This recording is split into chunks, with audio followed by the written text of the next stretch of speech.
It's the Andy and Remington Steel Show on your screens tonight. It's the Andy and Remington Steel Show for your home delight. We're talking about Age of Sigmar and anything else that is cool. Talking about Warhammer Fantasy, it's easy to learn the rules. Andy and Remington, Andy and Remington, Andy and Remington Show.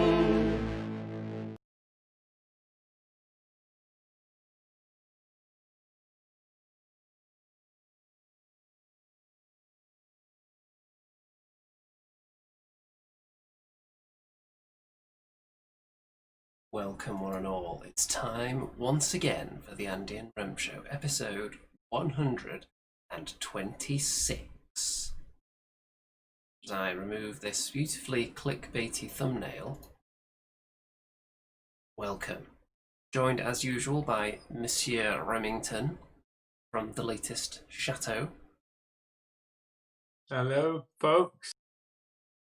Is that nice or is that creepy? We'll let the audience make their minds up on that.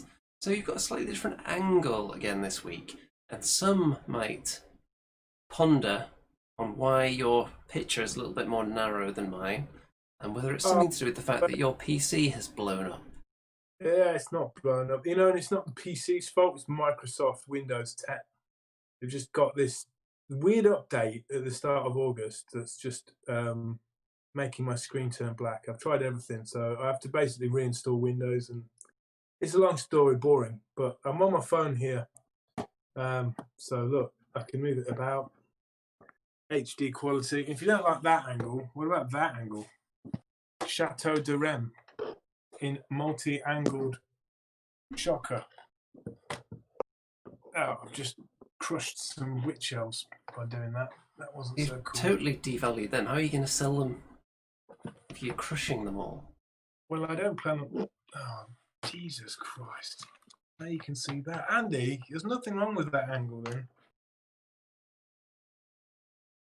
Classic Remington. That better? Well, we can see a piece of what appears to be a laptop right there now. I've got the show running on my work laptop. There we go. Look, that's nice, isn't it? You can see me. Happy days, everybody. Let's check the chat. Who's Boy Captain Bazooka's here. Graham Rigg. We've got some loyal fans. Brad Jimenez. Welcome, welcome. Good to see you. We've got 7 watching, and we've got 5 likes and 1 thumbs down already. So already? Well, you know what? Previously on this show, it would have been a case of if we're not covering Age of Sigmar content, then the people don't turn up and watch.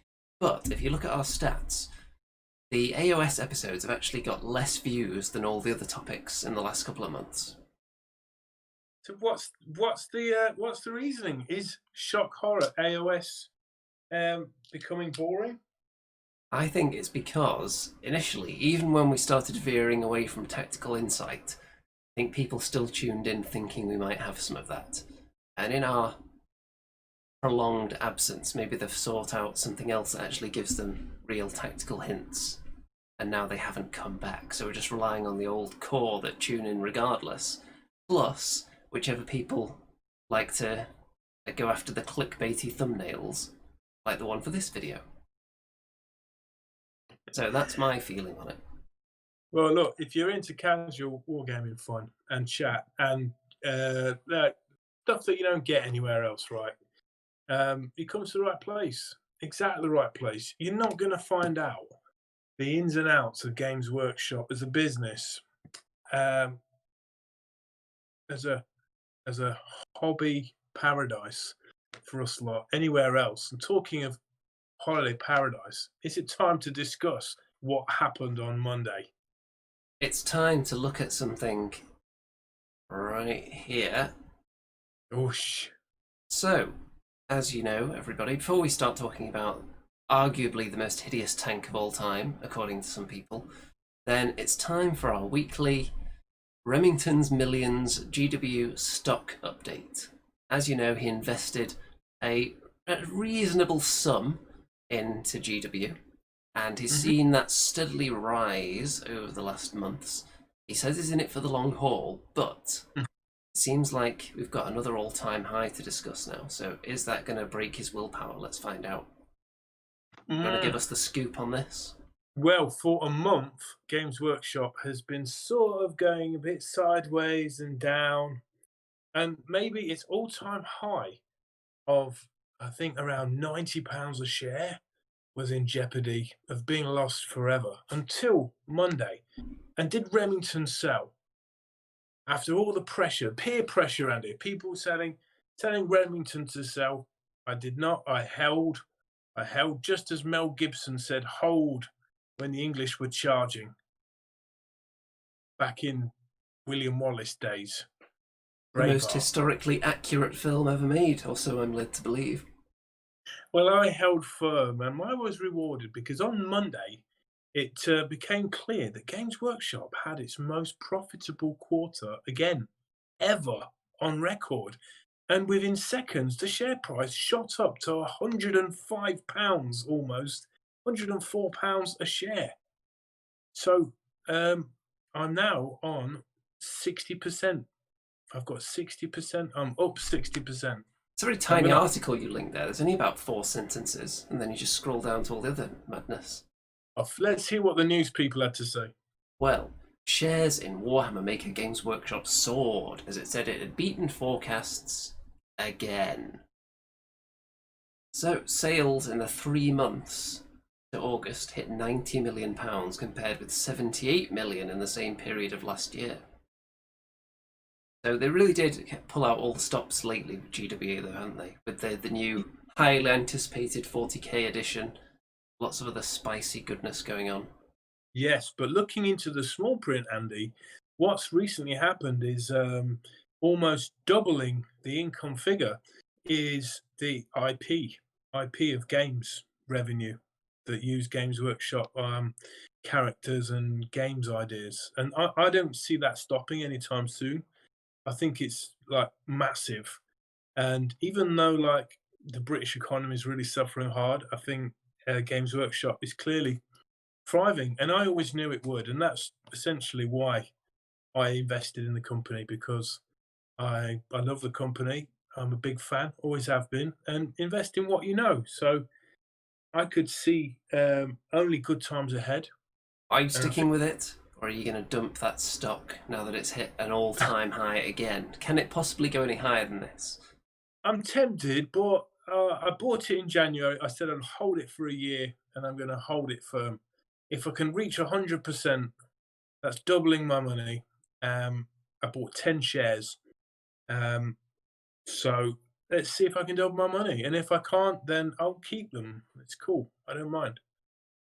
So I'm in it for the long run ish. Well, anyone in the chat who would like to try and tempt Mr. Remington to dump his stocks now, then feel free. See if we can break his will. While the getting's good.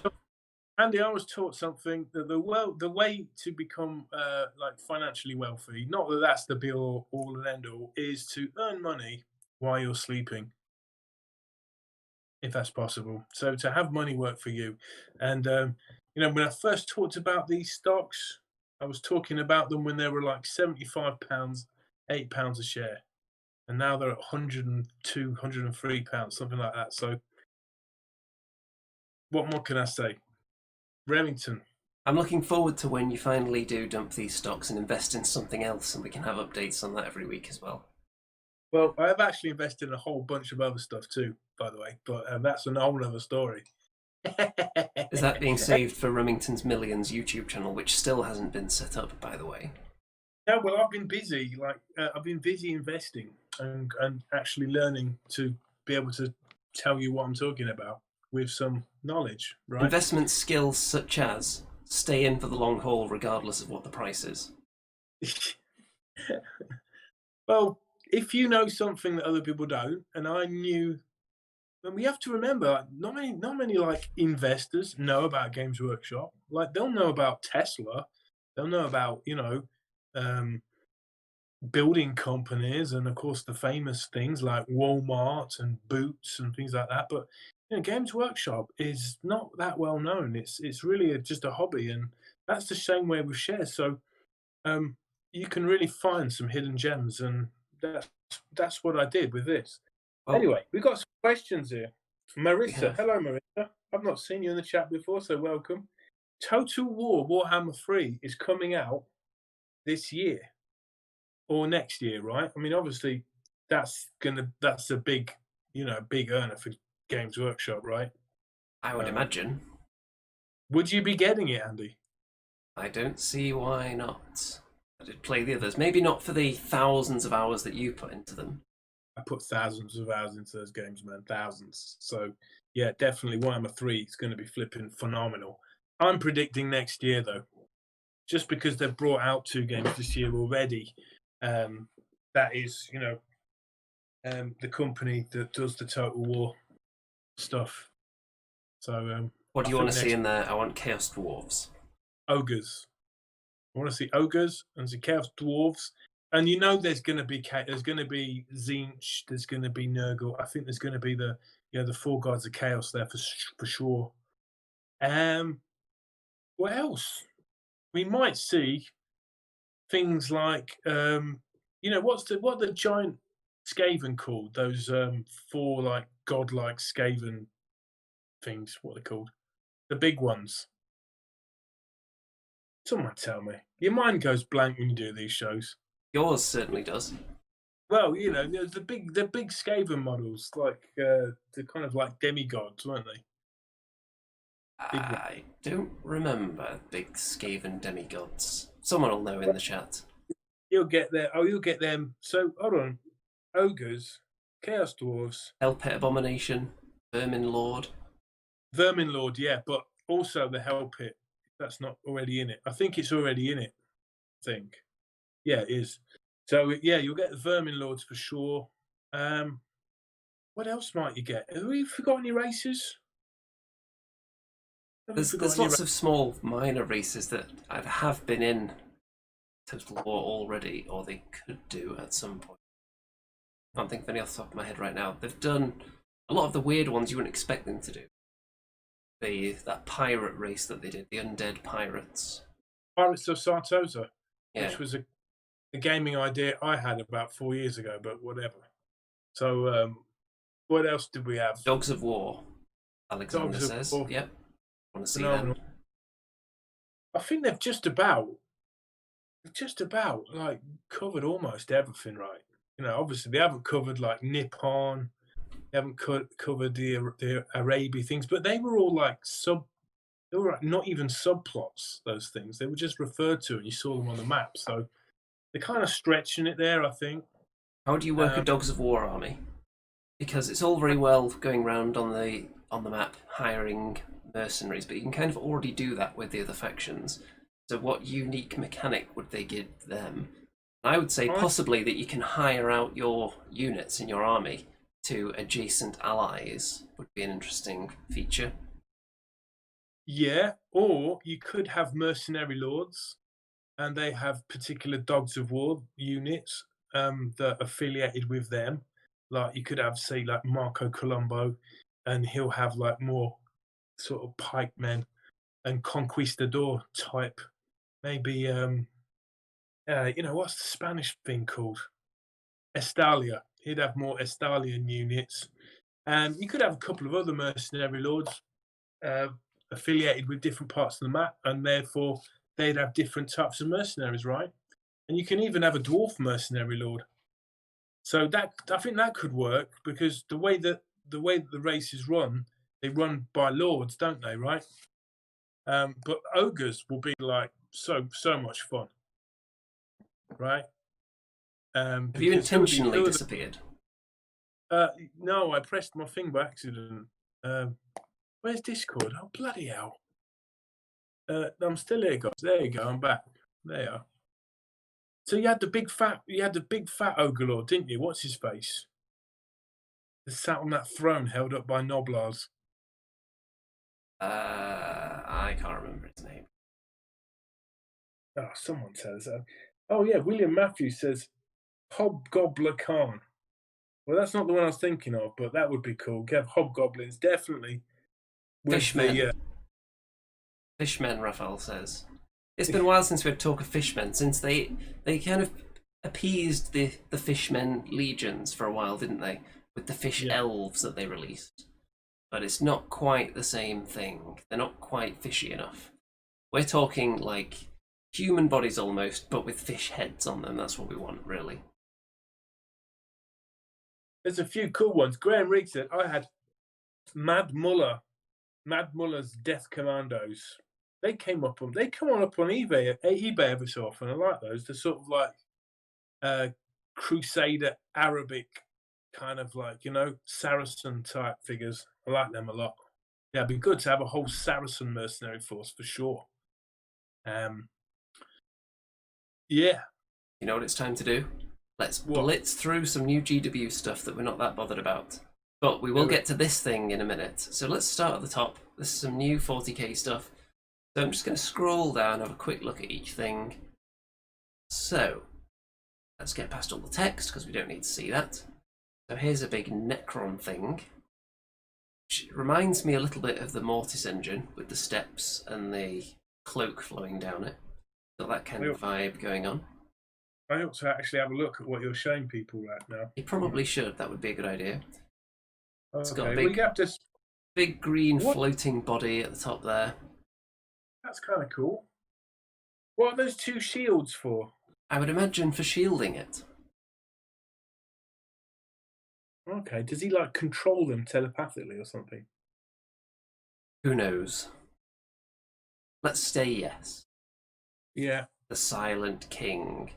Obviously very nice. I'll scroll down until we get to something interesting looking, and there was one that I had in mind, which is this one here. So Psychomancer. And what's interesting about it is this kind of area here, which looks like he's kind of digitally manifesting a skull of some kind with some kind of spiritual digital danglage coming out the back of it. And I just found that very interesting concept. It looks sort of like 8-bit, doesn't it? It looks like, like graphics that's just gone out of sync and lost its bit rate. Or like Minecraft or something like that. Yeah. It's kind of cool, man. They've had loads of models out now, haven't they, Necrons, right? They have, after being neglected for a while. Oh, was that right? Yeah. We've got Dreadnought, don't care about. But let's get to the spicy one that's divided opinion. So we've got this tank. This is another Primaris Space Marine tank, and this is the Storm Speeder. What's the difference between a Primaris and a normal Space Marine? They're taller, because the old Space Marines weren't cutting it anymore, so somebody came along and said, let's make extra large Space Marines. So they're bigger. Is it because Stormcast Eternals became bigger than Space Marines? I hope that's the reason, but I doubt it. It's probably so they could sell people that already have Space Marine armies new models. So, The tanks. People aren't too thrilled about the fact that they all seem to float nowadays. And this one, the guy in the top with the gun right on the side of his head on both sides, someone dubbed him Brother Tinnitus on Facebook. As you can imagine, he would get some hearing problems with those two guns going off that close to his face. Massively, man. Massively. I mean, shouldn't he have some kind of like dome over his head? Just to kind of... Other than the helmet. If I was making this, I would actually give him no helmet. And maybe put some earplugs, though. I think that would be more interesting. Be more comical, at least. But these vehicles, people aren't too thrilled with them. And some have said that this one is the worst tank ever. Hence the clickbait thumbnail that's going to generate an unprecedented number of dislikes on this video as we barely talk about it. Well, there's a lot of blue going on. Is blue like the default colour for Marines? It's Ultramarines, isn't it? Yeah, they're typically the default squad. Whenever new Space Marines come out, they always show them in blue, typically. But this doesn't have to be Ultramarine. This can be any faction. As far as I'm aware, yes. All right. Well, it looks in the front. You ever been on a Dodgems ride before? No, but I see what you're getting at. It's like that, or like a go-kart. something like that. What are those tracks for at the front? If it hovers, what are they for? Are they the things that are shooting it off the ground, like the little jets? Either maybe it lands on those bits, or they are the hovering mechanism, and then the engine is the back that propels it forwards. I don't know. Could be a big magnet. But Right. people aren't thrilled with the design choices on these vehicles. They say it's not particularly creative. They're just a big, blobby little wings sticking out. It looks. The back of it is very much like the old land speeder, and the front is very much like a tank, but it floats. It's not particularly outside the box thinking, even though it is kind of a box. What sort of price we talking for this kind of thing, Andy? Nowadays, I don't know. Let's see if it tells us. Probably doesn't tell us on the Warhammer community. That would be wild. But I would 20, imagine £20, yeah? more than that. £25. I'd say it's probably more like 45. £25, wow. I would imagine. Is this like a behemoth in the game? Is this like a big unit, tough? Or is it just like a, It's probably like a pretty standard tank, I would imagine. Void Captain Bazooka says £50 probably. Yeah, sounds about right. And yeah, everyone's saying they're just bigger land speeders. Yeah, they're not very inspired. It's like they've taken what they've existed before and just made it bigger because the Primaris Marines are bigger. And people wanted to see actual new things, and here's the alternative where you could build it. The Hammer Strike. Now, if he wasn't deaf before, missiles whistling out past his ears, he's going to have some serious problems. well, his head's gonna get blasted off, isn't it? It's like a hell, not a hell cannon. Yeah, hell blaster. Hell blaster rocket launcher, isn't it? That is. Yeah, one thing I would say about these, they lack a bit of personality. Models, really, you want them to tell a story, don't you? And what story is this telling? They're all just sitting there, hands by their sides, staring straight ahead. All the missiles are nice and neatly docked. Is it telling you any kind of story, this? Well, Andy, I think you're being a bit harsh. It's just come straight out of the factory. It's brand spanking new. It's not been weathered. It's not been battered and born and torn yet. So I think you could paint this as if it has seen a lot of action, and then it might look a bit better, right? I mean, the Space Marines themselves look really, really static, and I think that's part of the problem. Maybe they could look a bit more panicked, but at the minute they look like they're on a roller coaster ride just before it sets off. So they're just kind of strapped. That's a good way of putting it, actually. Even the mechanisms and the machinery on there kind of look like they're strapped in, those pipes that they've got near them. I would suggest, why isn't one of them like reaching out the side with a gun or pointing at something? Maybe give one of them no helmet, or a slightly smaller mini helmet so you can see him looking off to one side, pointing. You can have someone actually doing something a bit more dynamic in there rather than just...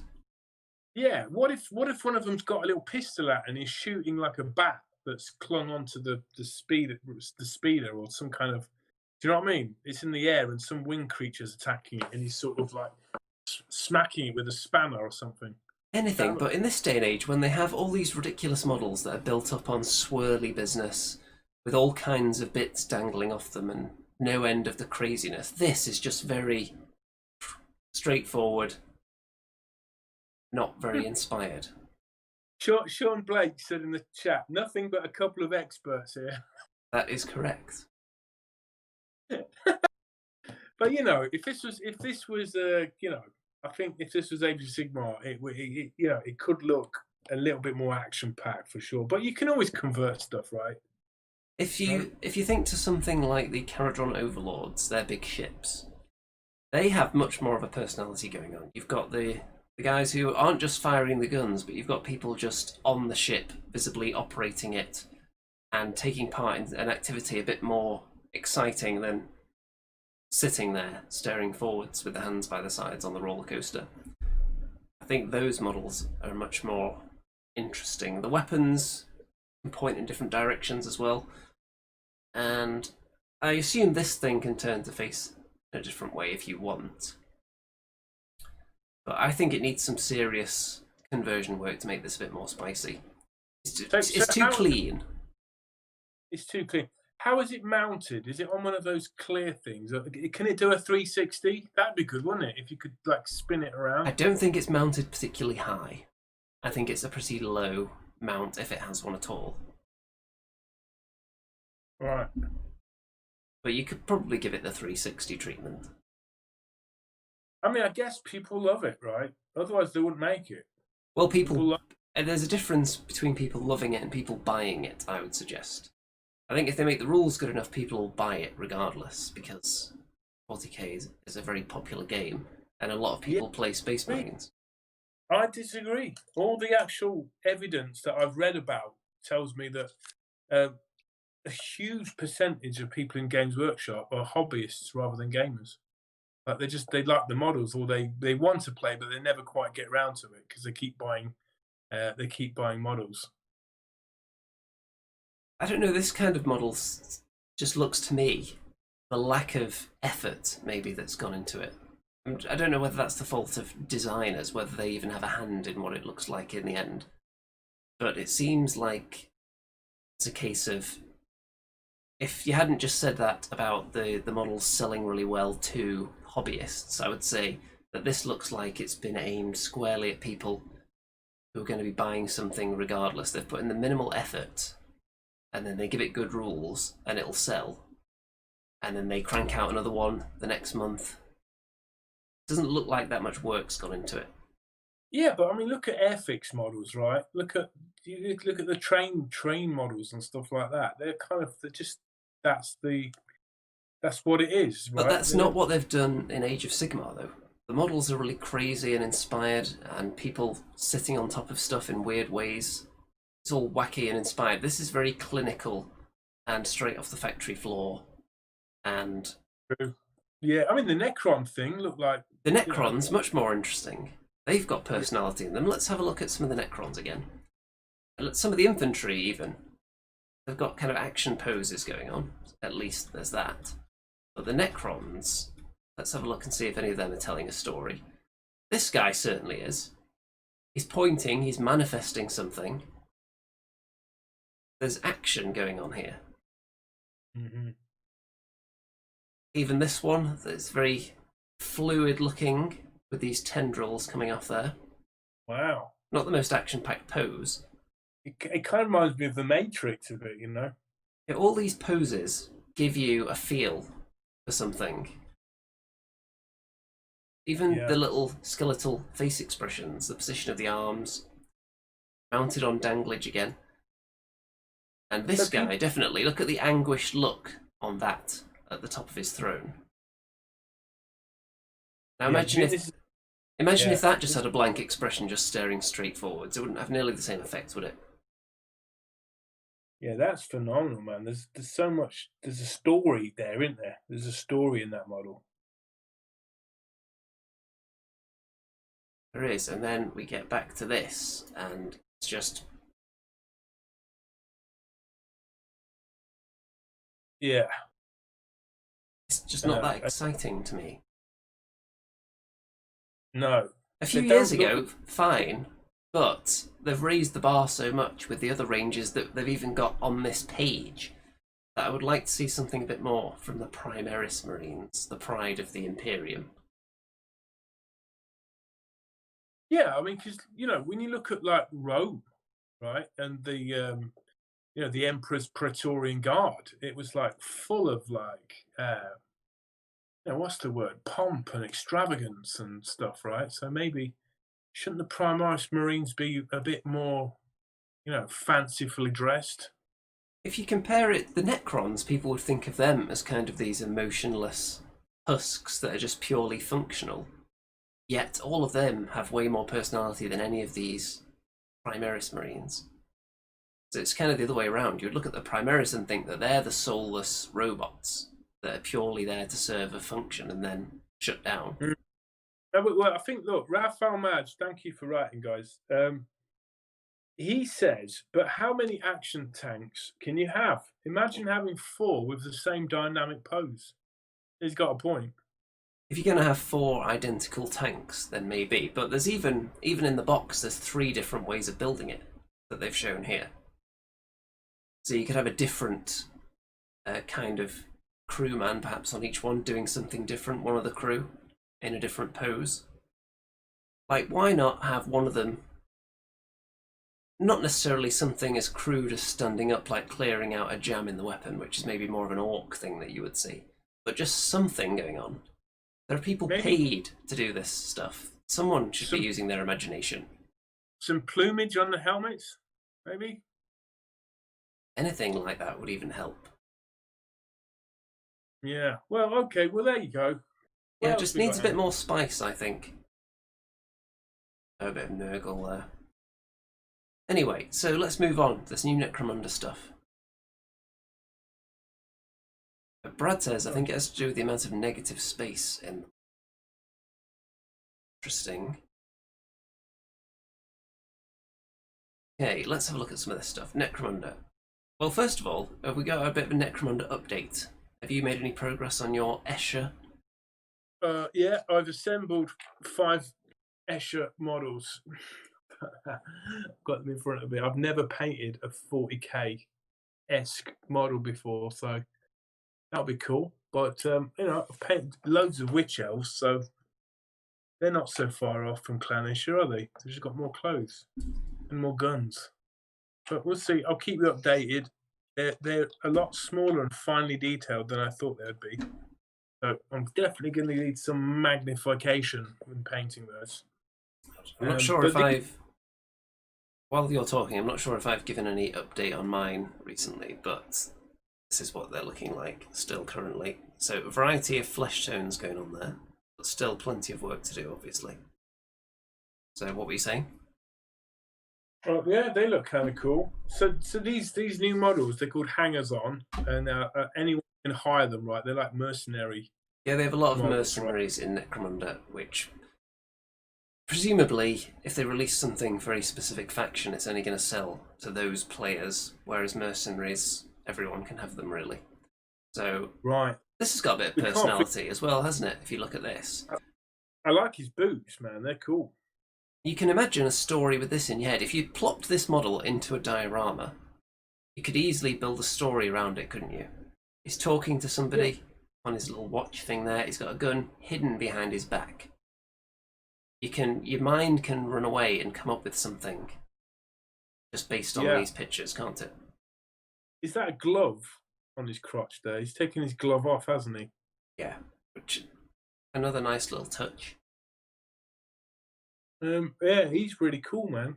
So we can't forget to talk about the game Necromunda, which has come out this week. I think I want to get my hands on that. It looks pretty awesome. I saw some mixed reviews on that on Steam, actually. So I saw. I'm not sure about it yet. She's pretty cool. She's got like she's taken a onesie off, hasn't she? She's got like a onesie with. Yeah, there's a lot of garmental danglage going on here. What's she got in her backpack? Is that a loaf of bread sticking out? What is that? I assume it's not a loaf of bread. It looks like some kind of canister, maybe the same thing that's in the top of that gun there. Do you think that's like an actual gun or some kind of welding tool? It looks like a paintball gun, doesn't it? It does a bit, but I'm going to assume that's not the case. Maybe she like marks them so other people can aim at them better. You know? She shoots them with bright green paint. This one actually could be a medic, if we actually looked at the text for a change. Medical expertise is much sought after in the Underhive, and most of those who have such training sell their services at a not insignificant price. As long as you don't need to see any qualifications, rogue docs can mean the difference between life and death for your fighters. Yeah, so that would be to patch up the wounds, presumably. Well, can I just ask, Andy, would you trust a doctor who had a metal arm?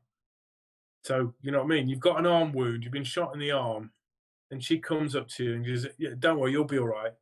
What are you going to think? You're going to think she's going to chop off my arm, isn't she? She's going to just put like a cyborg arm on there. Well, it could be like the ultimate precision medical technology encapsulated in a limb.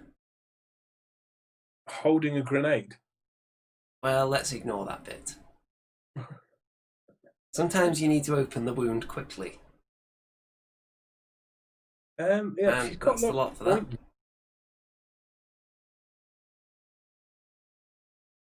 Okay, so that's that. Let's have a look at the chat. Anything spicy going on in there?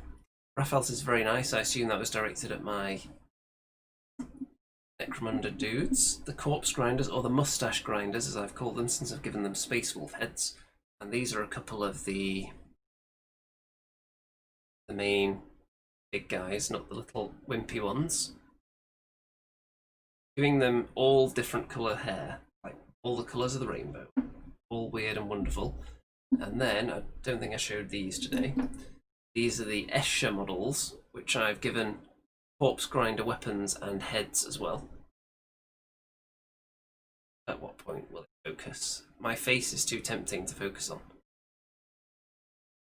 Well, I'm sure you've probably seen them before. Anyone who's watched any of my painting videos has seen them as well. So, nicely converted, adding a bit more personality to the corpse grinders, because they were pretty just generic porn looking people. So, exciting times. Now then, is it time for some of the highest rated segments on YouTube today? I think it is. Can we do it everything in 20 minutes? Because I've got to go at 10:30. I think we can. All right, let's rock and roll. Okay, let's get ready for the second most popular segment. And that is, of course, as follows. What the hell is that? What the hell is that? Is it a chaos dwarf or a vampire bear? No, what the hell is that? What the hell is that? Oh, what the hell is that? What the hell is that? Only Andy and Remington, Andy and Remy, Andy and Remington know. What the hell is that? What the hell is that? Is it Sigmar Speed or Neferata's hat? Oh, what the hell is that? Oh, what the hell is that? Is it a mangled squig or a sorcerer's rat? Only Andy and Remington! Andy and Remy, Andy and Remington know. Okay, everyone. Now, as you can see, there's an iconic film scene here, but what the hell is that? You can see one of those skeletons has gained a rib cage, apparently. But what does that rib cage apparently come from? I love that film. Classic. Mm-hmm. While people are running their eyeballs across this and guessing, which do you think is superior? Jason and the Argonauts or Clash of the Titans? The 80s version, not the remake. I don't like the ending of Jason and the Argonauts. It just ends really suddenly, like after this scene, pretty much. And you just think, isn't there more to the story? But then, yeah, I love that film. Clash of the Titans was pretty cool as well, because you've got Bubo the owl, haven't you? Well, some would say that he drags it down a bit. No, I like Bubo. I'm going to put those two films on a par. I think that's pretty fair, actually, because even though Jason and the Argonauts has maybe my two arguably favourite scenes in that kind of genre, with the boats being toppled by, of course, the gigantic Talos. Yes. But also the skeletons. Amazing. But then the ending does let down a bit, and the story is a bit more, even though it's a bit all over the place in Clash of the Titans, there's more of a story. Whereas Jason and the Argonauts is more of a kind of round the fireside, just being given the brief outline of a story, and here are some key scenes from it. It has that kind of vibe. Yeah, it's Jason the Argonauts. It's more of a celebration of Greek mythology, isn't it? Like Hercules is in there, isn't he, as one of the Argonauts, and then he just sort of is left on this island and leaves them. I just think it's just such an epic story. It needed to be longer, but they had to just make it more about getting the Golden Fleece, I suppose. They're not going to get this ribcage or what? I'm going to need... Don't need to be 100% specific, but I will be looking for something a bit more than, for example, Raphael has said, something from that new Bone Reaper army. We need to be more specific than that. Bone Tithe Nexus? No, it's not. Can you help us out? Is it 40k or is it? It is Mage of Sigmar, and it's maybe on the right track with the old Bone Reapers, but not necessarily.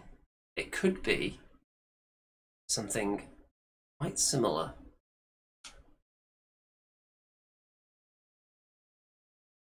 William Matthews says Nagash. No. Is it part of a model rather than the living part of the model? Do you know what I mean? Is it an accessory? It is. It's not part of a skeleton that walks around, I can tell you that. So it may be decorative, and it is definitely undead themed. It looks like something hanging off that might be hanging off a banner. Stu says, is it from the corpse cart? Nope. Do you think anyone's going to get this, or is it too difficult? Neil says black coach. Nope.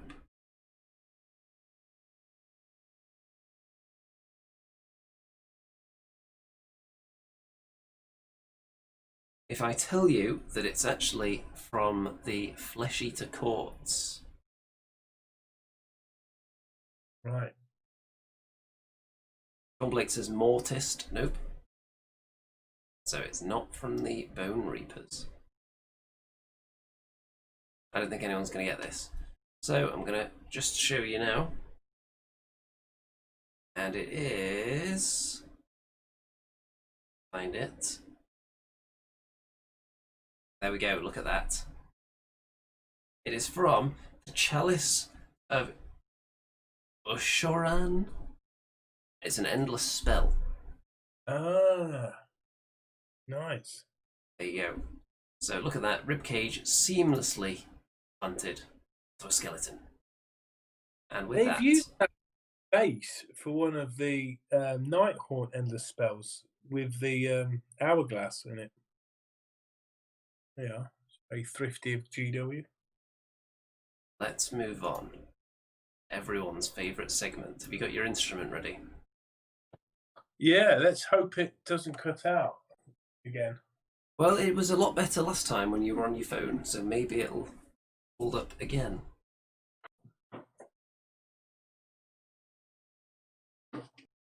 Okay, remember to mute your mic then, Andy. Here we go.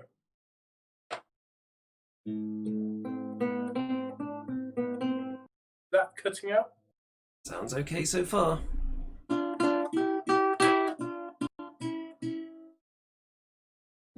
In the forest of Ren, in the forest of Ren, where boys become men, in the forest of Ren, Andy playing with this little man, all together in the forest of Ren. In the forest of Ren, in the forest of Ren, where boys become men, in the forest of Ren. Is it a chicken or is it a hen? You decide where and when, in the forest of Ren.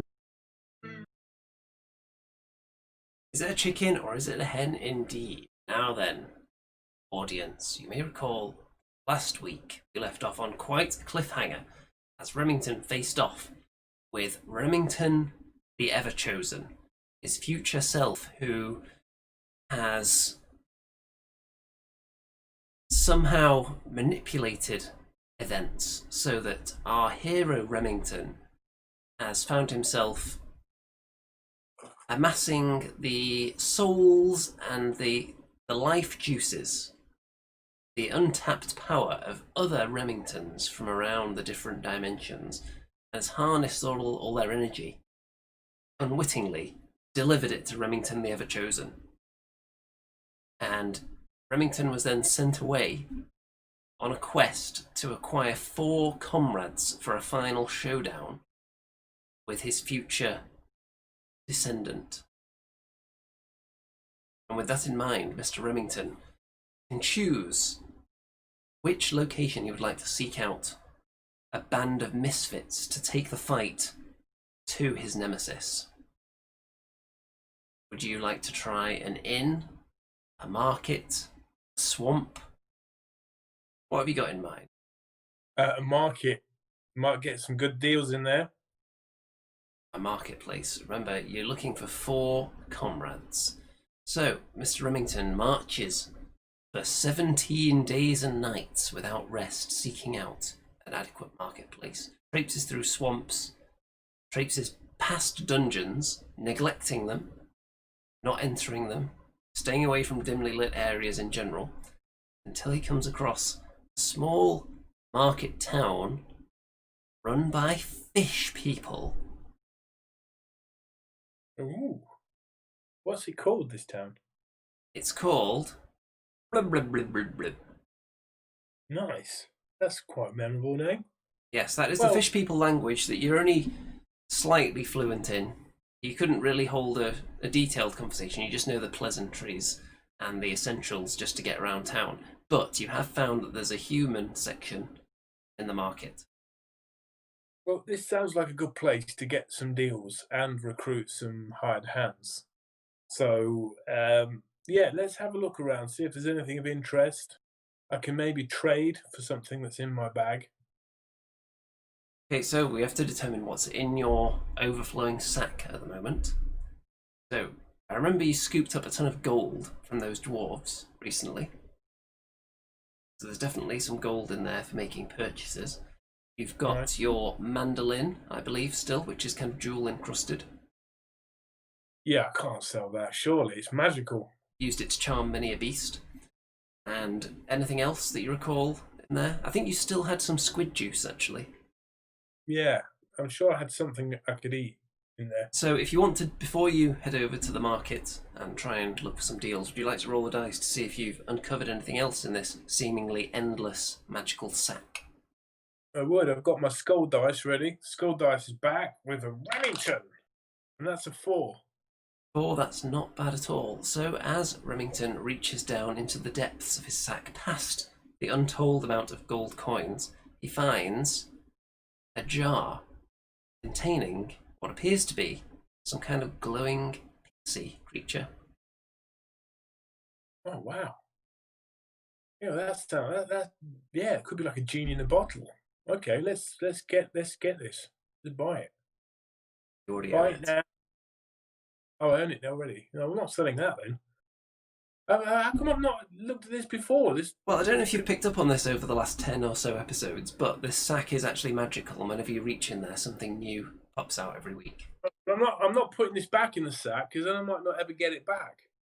So I should keep that jar with the little fairy inside it. Can I put it around my neck? If you wish. You want to dangle it there? Put that around my neck, and then yeah. Well, let's have a look at what's on offer.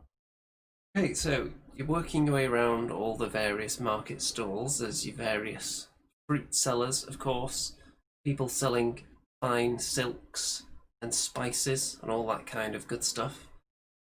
And there doesn't appear to be any kind of soldier trading, like hiring out of mercenaries, but there are some rather tough-looking individuals, some of the shopkeepers and the bodyguards, some of these stalls.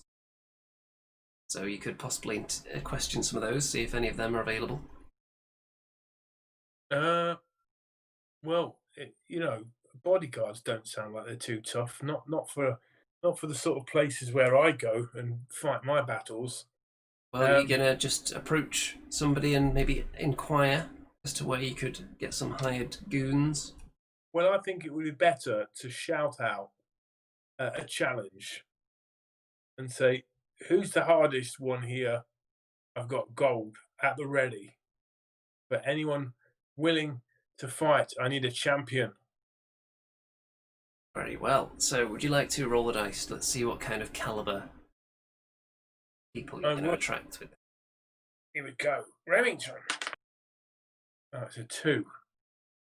It's not too great. However, you do have a lot of gold. So that's going to be a bit of a bonus. If, upon seeing the lackluster uptake, you start maybe offering some gold around, throwing some gold in the air, perhaps showing how rich you are. Yeah, can't do any harm, can it? Okay, I'll let you roll another dice then. Remington's Millions. Remington. Cut dice. It's a 6. Of course it is. So you've got a 2 and a 6. So you're going to have quite a mixed bag. So various people and creatures line up in front of you and offer their services. So the first is a very small fellow wearing a hood.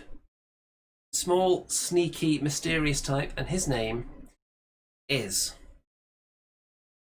Little Tommy Tidgeball. Little Tommy Titchball. He's going to be the rogue, isn't he? I suppose. Could always Well, do if the you rogue. choose to hire him, then potentially. Well, I could choose to hire more than one, right? You could. Well, you want to hire quite a few for this final showdown. There are a couple of other people. There is a rather weathered-looking gentleman, shall we say. Large moustache, scars all over his face, long ginger hair. This is Mad Dog Billy Beeswax. Mad Dog Billy Beeswax. He's Is clearly he a mage? he's seen his share of scraps. He's clearly some kind of fighter, a dagger between his teeth, and he doesn't even speak to you. He just approaches you upon hearing your request and just gives you a "Arr."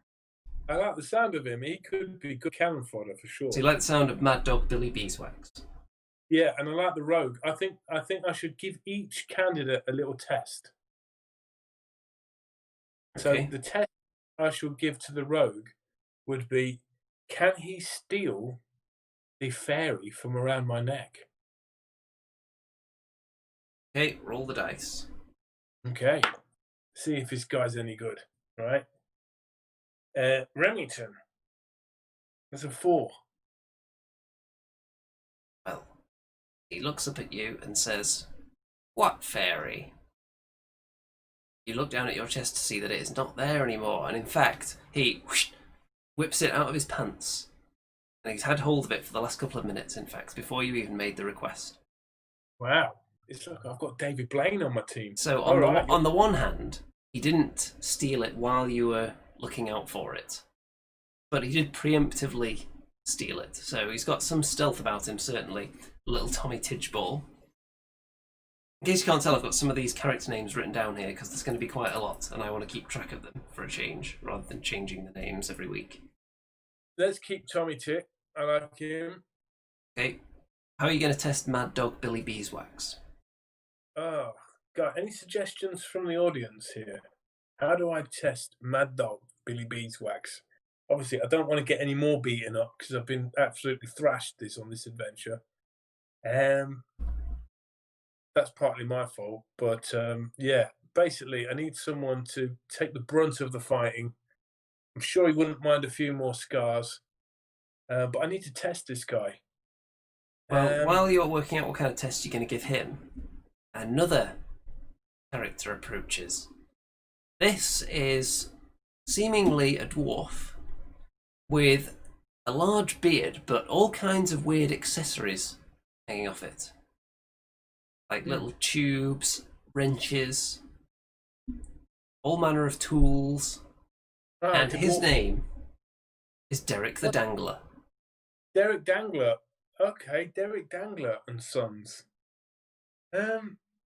He's kind of a utility dwarf. You assume he's got some kind of I like it.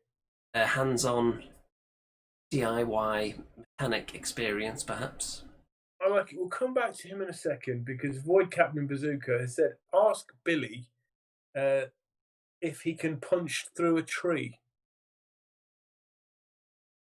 Roll the dice. I think we're going to break Mad Dog's hands here.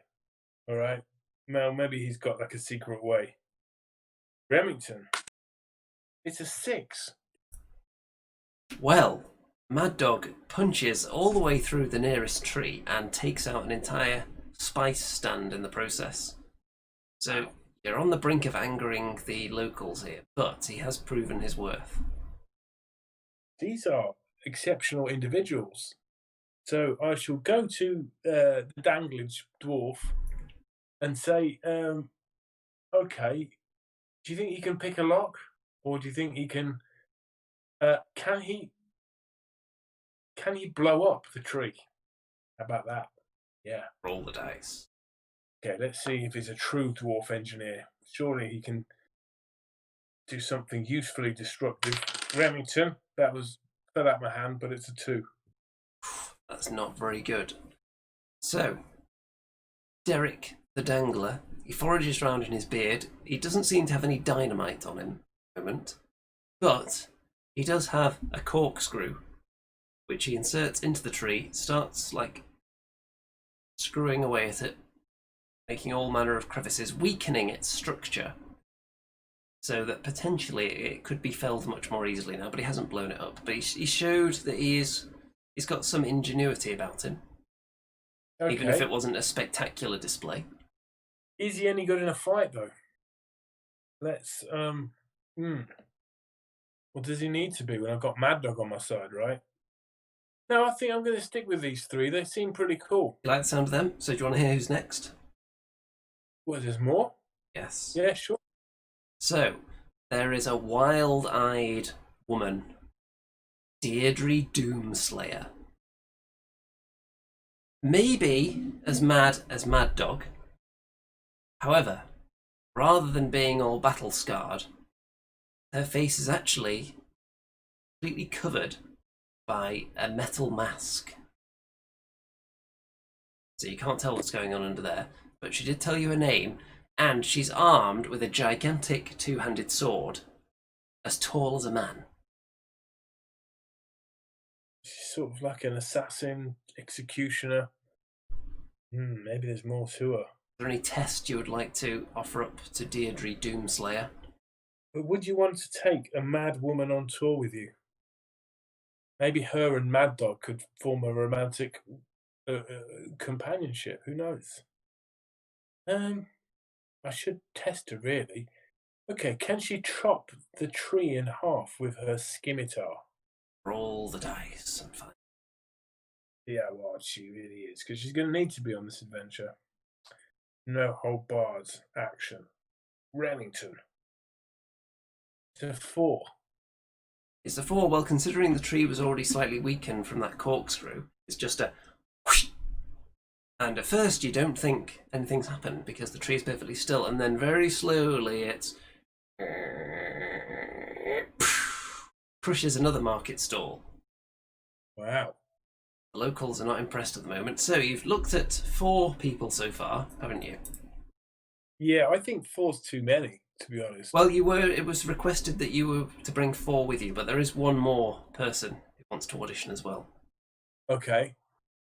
And this is a very tiny, seemingly a halfling, a little halfling lady who claims to be known only as the Beast. I shall question her further, and I ask her what skills and usefulness can she provide on our next quest. Well, she removes a glove, and temporarily her hand enlarges into a giant furry paw with claws sticking out, and then whoosh, immediately shrinks back, and the glove is placed back on it. Oh, interesting. I'll ask her. Can she pick up a tree trunk? Roll the dice. Can the beast hold the tree in a display of strength? Remington is a 3. It's a 3. That's not bad. So the tree trunk isn't completely lifted and like launched into another market stall, thankfully, but it is elevated slightly. Then the hand shrinks back to normal again. So there's some kind of otherworldly mutation properties going on with this particular halfling. So worth considering. So you've got a choice. You've got 5 people now. You've got Little Tommy Tidgeball. You've got Mad Dog Billy Beeswax. You've got Derek the Dangler. You've got Deirdre Doomslayer, and you've got the Beast. However, you were told to bring 4. Which one of these people do you not deem up to scratch for your quest? Well, I'll ask them, does anyone really, really not want to come? Because there's a good chance you could die on this. Especially with your dice rolling.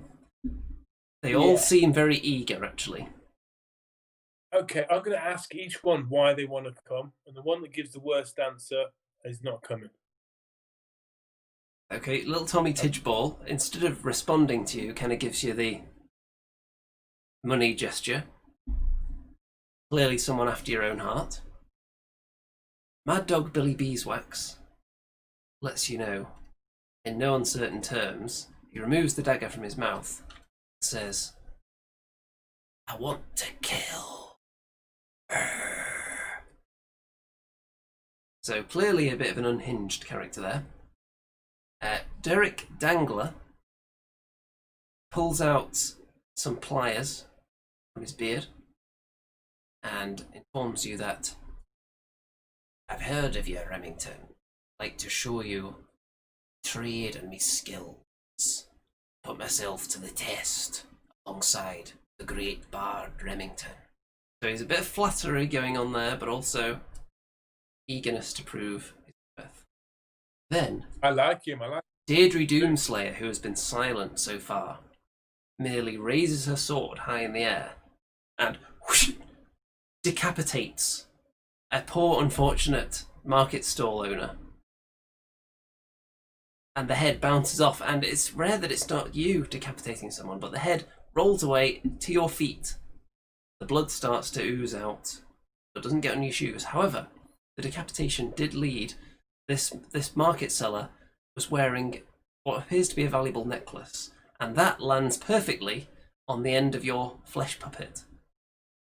So that was some skill there. But another unhinged character, wild, unpredictable violence. And finally, the Beast. She whispers into your ear, wish to break my curse. So maybe going on some kind of quest is involved in breaking of the curse somehow. Which hasn't given you more information than that. But it's intriguing, I'm sure you'll agree, but one of these people is not coming with you. I think it's a choice between the Lady Assassin and Mad Dog. So you're thinking you might not bring Mad Dog Billy Beeswax or Deirdre Doomslayer? Yeah, Deirdre seems more skillful, and Mad Max seems just a bit of a grunt. Shall we ask the audience? Yeah, or we could ask them to have a fight with each other. You're going to ask them to fight to the death for a spot on your squad? To the death? Well, it doesn't have to be to the death, does it? Well, with these two, it probably would be. Yeah, well, let's see if the audience is quick enough to write. If not, I think I shall go with the duel of death. Okay, audience, is there one of these characters that you would particularly like to see, or one of them that you particularly don't want to see in the next step of this journey? In which case, make it known now. Okay. A fight to a stalemate. Yeah, Bazooka wants to see a fight. Yeah. Okay, yeah, let's see a quick fight then. Yes. Okay, if no one's going to sway you either way. Okay, roll the dice. I'm not going to tell you who you're rolling the dice for here, by the way. Right, okay. Well, I'm secretly making a note of which character is having the dice roll first. I think I could probably handle one of them in Mortal Kombat, but two of them might be too hard, just in case they turn against me, which is entirely possible. So here's the dice. Remington. It's a 2. Okay, and the next? And this is for the other Remington. person. The 3.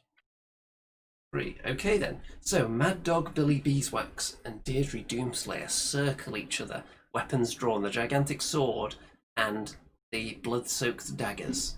The sword is also pretty blood-soaked after that decapitation as well. They circle each other in the preemptive dance of death and then begin. It's like a whirlwind of combat.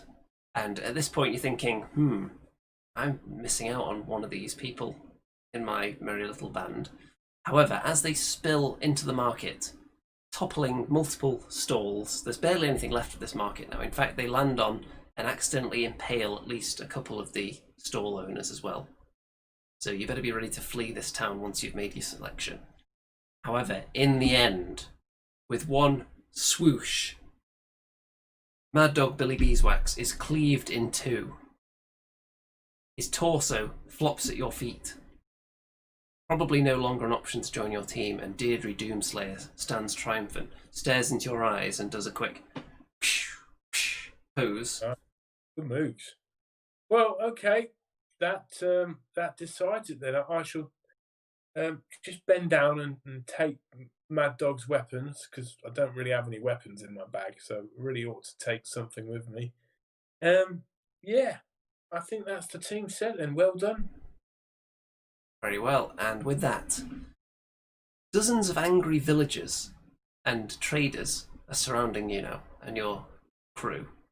And as they start to close in, that's where we're going to end for this week. So next time, can you and your merry band of hastily chosen misfits talk or fight their way, or come up with some other way to get out of this sticky situation that you've engineered for yourself? Remington's Rogues. Wouldn't that make a good war band? You know, someone should sculpt Remington's Rogues. Not yet, though. Give it a couple of episodes just to make sure that none of them lose a hand or something that you would want to represent in the miniature. So there you go, folks. Another spicy edition of the Forest of Rem, and it's going to get even spicier soon. What have the people been saying about this? Not a lot. William Matthews says he likes the Doomslayer, but they should still fight. I didn't know there was a Doomslayer there. But anyway, Deirdre Doomslayer. Oh, Deirdre Doomslayer. Sorry, yeah, Deirdre. Yeah, he likes Deirdre. Well, William, your wish is granted. She's on the team. Yeah, there's a lot of tests against the tree. It was, actually. And the tree lost. It's fair to say. But I'm pretty pleased with my team. I think I need to keep a good distance away, just to show them who's boss. So they don't get all too familiar and stuff. So they need to know the bosses. And hopefully no one will get killed. And what we want in the comments for next time is, can you suggest any ways that this band of misfits could get out of the situation they're in right now, surrounded by angry villagers? Whether it's through sheer violence, if that's what you want to see, or whether you think any of them have any tricks up their sleeve that could potentially diffuse the situation or just escape from it, then let us know. We want to hear from the audience for next time, and then Mr. Remington can assess the options and then direct his followers accordingly. So, right. Hopefully we'll have a bit of AOS content next week, but you never know, it could just be another ton of Space Marines coming out. So, let's pop up the old episode thumbnail here. And look at that wonderful clickbait. We actually talked about the tank a bit more than I thought we would, so I don't feel like we've misled people too badly there. And of course, don't forget to check out all the links in the description, all the billions of them. There's various social media goodness down there, including the Discord server, which is a buzzing hub of activity at all times. Also the Facebook group. And don't forget, there's also the fundraising sources down there, including Patreon. And certain patrons have pledged to a particular level that actually gets them a personalised thanks at the end of each episode. So, I'm going to distribute those thanks now. Special thanks. Graham, Steve, Tim, Eric, Brad, Barbara, and Guy. All of you are extra special, extra juicy and succulent. Mr. Remington, would you like to say good night to the audience? Good night to the audience. And with that, I think all that remains to be said is good night out there. Whatever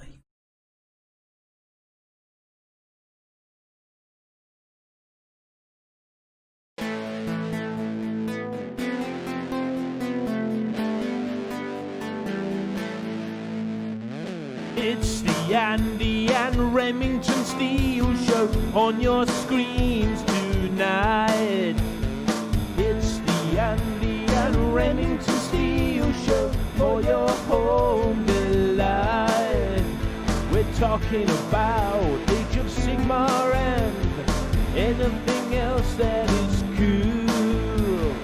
Talking about Warhammer Fantasy, it's easy to love.